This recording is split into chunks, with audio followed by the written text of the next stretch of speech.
Hello there, Watson here. It's been a while, but I am back with another review. I've finished another game, so we're going to talk about it. I have another one after this, so it'll be another week after this. But I finished Pokemon Legends ZA, so I wanted to talk about it.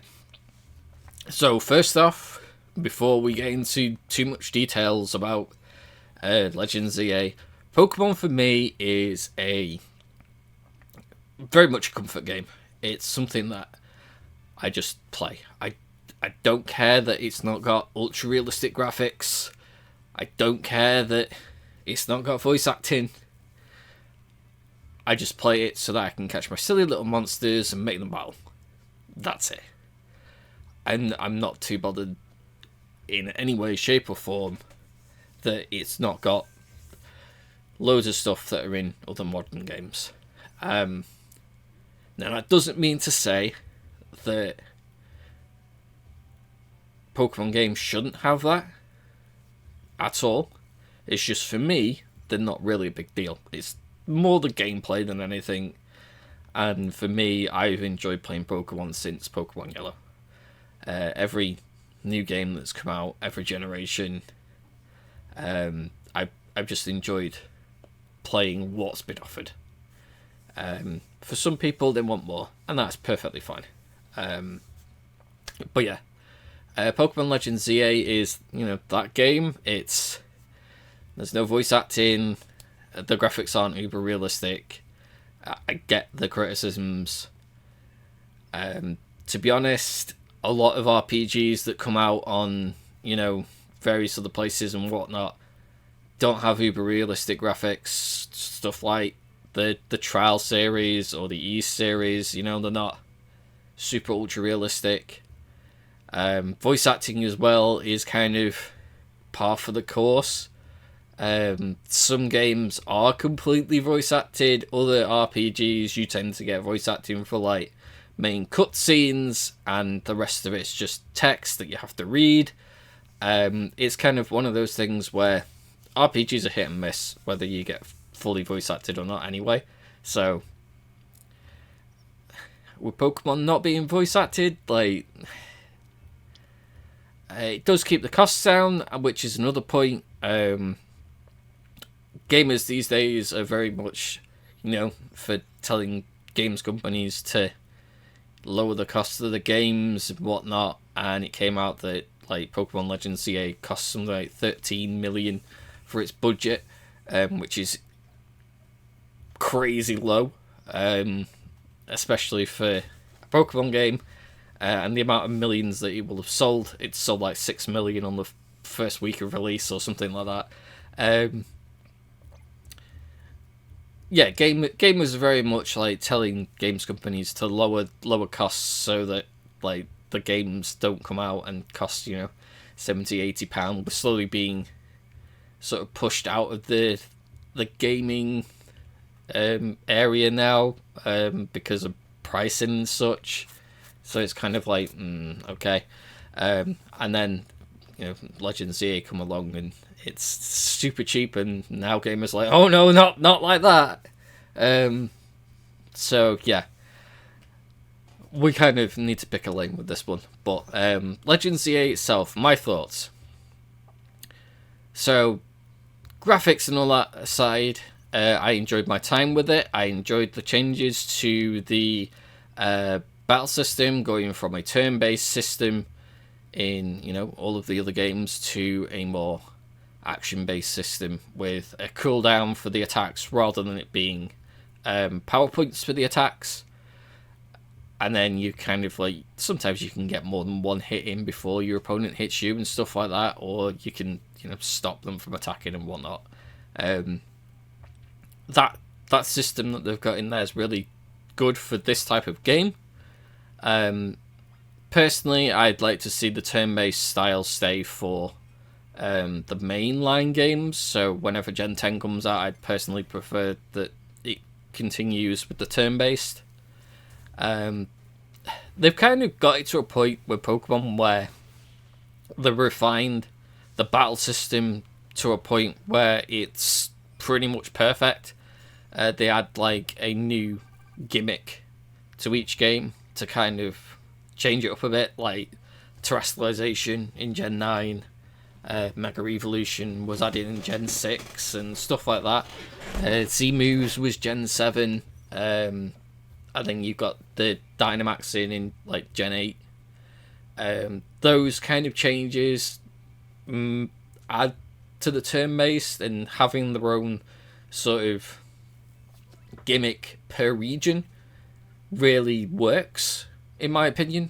But yeah, the battle system in today, as far as I'm concerned, really works for like the Legends games. But I prefer to see the turn-based come back in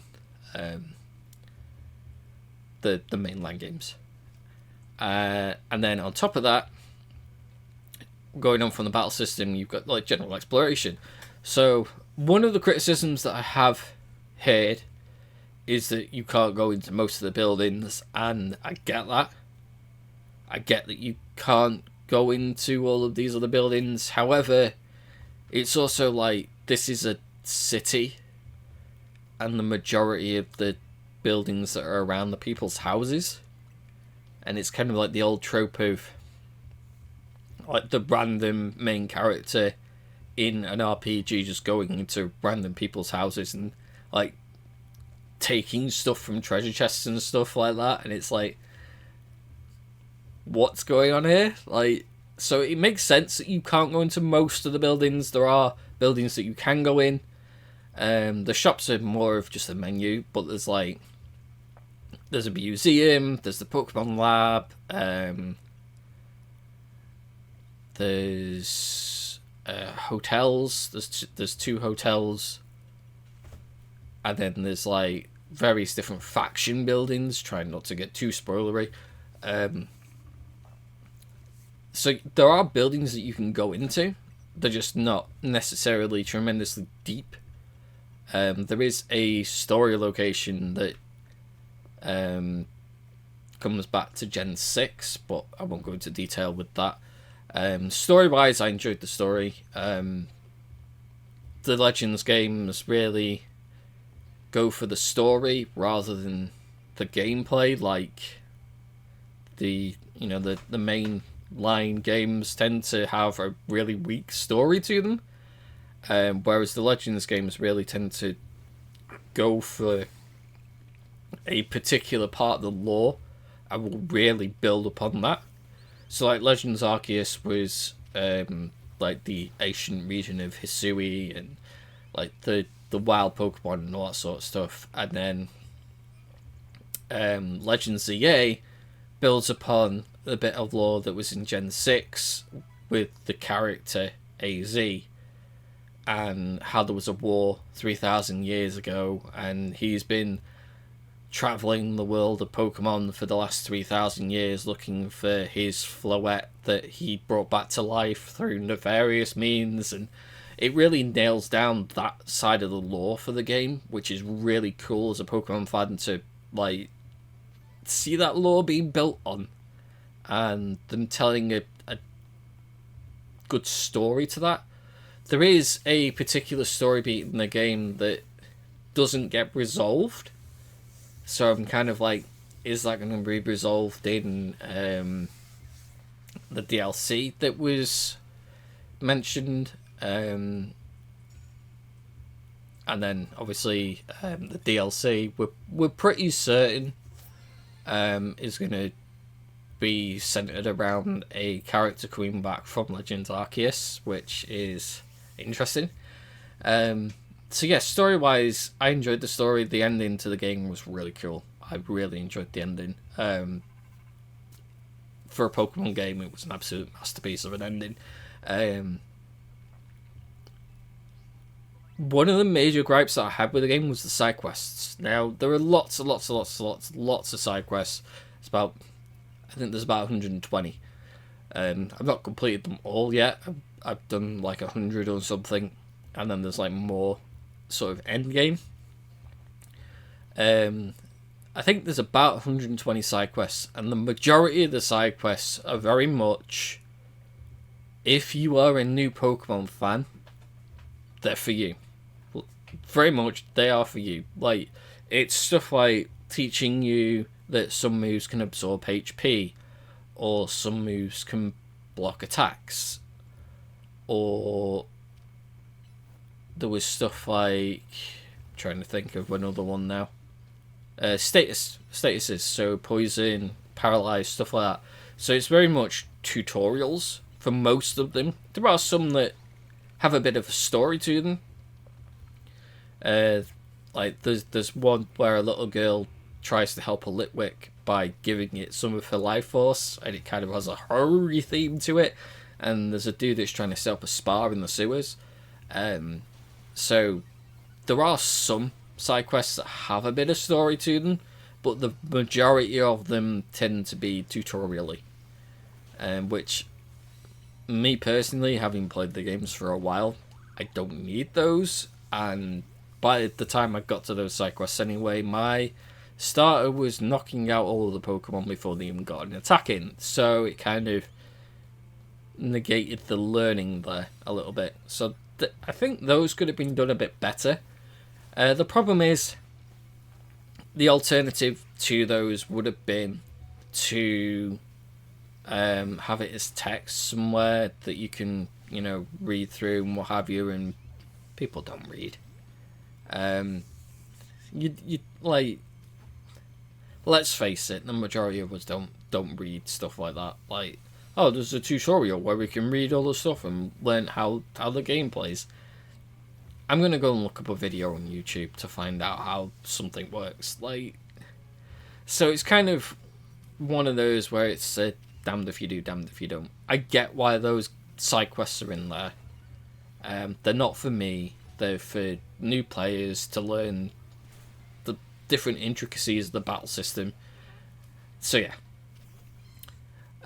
And then the way that they did the Pokemon as well, having them in different wild zones was pretty cool. I did wonder when they were making the game and they said it was all going to be like in the same city, that how they were going to do that. And then you've got like wild zones and there'll be like certain Pokemon within the wild zone that you can catch. Not all of them. Some of them appear on the rooftops as well, or in the streets. It took me a very long time to find the 3 elemental monkeys, which was weird because there was an early game side quest to find the 3 elemental monkeys, and it took me to near the end of the game to actually find them. I just never came across them. They were on the rooftops. And now that I've found them, I find them everywhere. So yeah, I think that's pretty much everything that I wanted to say about Legends ZA. I enjoyed playing it. I've finished the story. I've got all the Pokemon for the Pokédex. I haven't completed all the research yet. There's 2 research options left for getting all of the Mega Evolutions, which I need money and shards for, which is kind of like, eh. And then there's another one for doing 1,000 battles, which by the time I'd finished the game, I was on about 250. So it's kind of like, oh, well, I'm going to have to grind that out. Once all of those are completed, I will get a shiny charm so that I can shiny hunt. I am slowly working on a shiny living dex. I've kind of been building up through it over the last year or so. I come on about 300, 350 shiny Pokemon now in Pokemon Bank, which is pretty cool. Oh, pardon me. It's pretty cool. Legends ZA will help with some of those that weren't available, like Patrat and Furfrou, stuff like that. But yeah, as I said, I enjoyed Legends ZA. If you're a Pokemon fan, go and get it, go and play it, go and enjoy it. If you're not, then don't. It's like one of those. As I said, I get where the criticisms were coming from. I personally don't care. That's just my opinion on the matter. Like, if you want ultra realistic graphics in your Pokemon game, that's fine. You know, if you want voice acting, okay. But to me personally, it just doesn't matter. I just enjoy playing the games, which is what it's all about at the end of the day. Just enjoying playing the games that we get given. So, I'm going to finish it up there. I recommend playing Legends ZA, as I said, if you're a fan of Pokemon, or you want to get into the games themselves. It's quite easy to get into, and I will, well, say, don't forget to like, comment, and subscribe. And I'll see you in the next review, which will be right after this. For me, anyway, because I'm going to record it straight away. Bye.